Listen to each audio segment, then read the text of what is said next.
যে লিকার চায়ের পরিবর্তে যদি দুধ চা খাই সুগারের কোনো রকম হেলথের ব্যাপার আছে?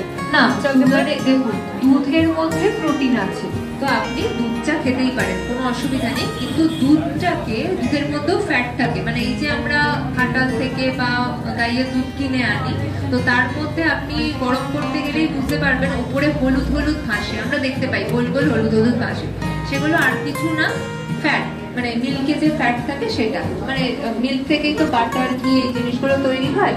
তো তাহলে ডবল তো দুধের ক্ষেত্রে চলবে? আমি আসছি, ওটাতেই আসছি। তো সেক্ষেত্রে বাটার বা ঘি দুধ থেকেই তৈরি হয়।